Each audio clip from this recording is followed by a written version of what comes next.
श्रीमंती ध्वजा वैष्णवांची उभी पंढरी आज नादावली।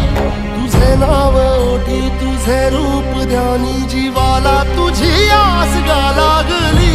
जरी बाप साऱ्या जगाचा परी तू आम्हाले कराची विठू माऊली।